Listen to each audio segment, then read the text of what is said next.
Okay, and welcome back to the Bible Live with Jeremiah. We had just started chapter 5 of Mark. That's where we're at. And we have a visitor who I will put on camera now. Oh, this little lady. She likes to sneak in at nighttime and sleep in the bed with me. And she was at the door scratching and climbing. We had to go get her.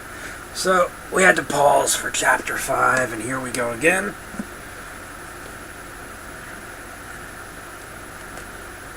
Okay, chapter 5. And they came over unto the other side of the sea, into the country of the Gadarenes. And when he was come out of the ship, immediately there met him, out of the tombs, a man with an unclean spirit, who had his dwelling among the tombs. And no man could bind him, no, not with chains, because that he had been often bound with fetters and chains. And the chains had been plucked asunder by him, and the fetters broken in pieces. Neither could any man tame him. And always, night and day, he was in the mountains and in the tombs, crying and cutting himself with stones. And when he saw Jesus afar off, he ran and worshipped him, and cried with a loud voice, and said, What have I to do with thee, Jesus, thou Son of the Most High God? I adjure thee by God that thou tormentest me not. For he said unto him, Come out of the man, thou unclean spirit. And he asked him, What is thy name? And he answered, saying, My name is Legion, for we are many. And he besought him much that he would not send them away out of the country. Now there was there nigh unto the mountains a great herd of swine feeding, and all the devils besought him, saying, Send us into the swine, that we may enter into them. And forthwith Jesus gave them leave. And the unclean spirits went out and entered into the swine, and the herd ran violently down a steep place into the sea. They were about 2,000, and were choked in the sea. And they that fed the swine fled, and told it in the city, and in the country. And they went out to see what it was that was done.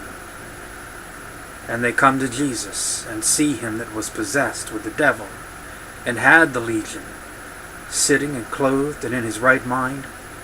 And they were afraid. And they that saw it told them how it befell to him that was possessed with the devil, and also concerning the swine. And they began to pray him to depart out of their coasts. And when he was come into the ship, he that had the possessed with the devil prayed him that he might be with him. Howbeit Jesus suffered him not, but saith unto him, Go home to thy friends, and tell them how great things the Lord hath done for thee, and hath compassion on thee. And he departed, and began to publish in Decapolis how great things Jesus had done for him. And all men did marvel. And when Jesus was passed over again by the ship unto the other side, much people gathered unto him, and he was nigh unto the sea. And behold, there cometh one of the rulers of the synagogue, Jairus by name. And when he saw him, he fell at his feet, and besought him greatly, saying, My little daughter lieth at the point of death. I pray thee, come and lay thy hands on her, that she may be healed, and she shall live. And Jesus went with him, and much people followed him, and thronged him. And a certain woman, which had an issue of blood 12 years, and had suffered many things of many physicians, and had spent all that she had, and was nothing bettered, but rather grew worse, when she had heard of Jesus, came in the press behind, and touched his garment. For she said, If I may touch but his clothes, I shall be whole. And straightway the fountain of her blood was dried up, and she felt in her body that she was healed of that plague. And Jesus, immediately knowing in himself that virtue had gone out of him, turned him about in the press, and said, Who touched my clothes? And his disciples said unto him, Thou seest the multitude thronging thee, and sayest thou, Who touched me? And he looked round about to see her that had done this thing. But the woman, fearing and trembling, knowing what was done in her, came and fell down before him, and told him all the truth.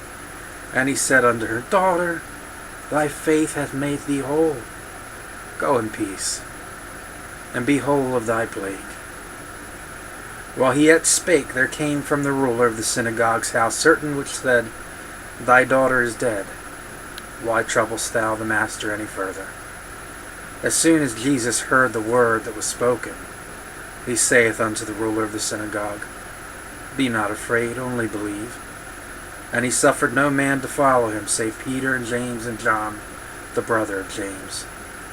And he cometh to the house of the ruler of the synagogue, and seeth the tumult, and them that wept and wailed greatly. And when he was come in, he saith unto them, Why make ye this ado, and weep? The damsel is not dead, but sleepeth. And they laughed him to scorn. But when he had put them all out, he taketh the father and the mother of the damsel, and them that were with him, and entered in where the damsel was lying. And he took the damsel by the hand, and said unto her, Talitha cumi, which is, being interpreted, Damsel, I say unto thee, arise. And straightway the damsel arose and walked, for she was of the age of 12 years. And they were astonished with a great astonishment, and he charged them straitly that no man should know it, and commanded that something should be given her to eat. End of chapter 5, and we will return for chapter 6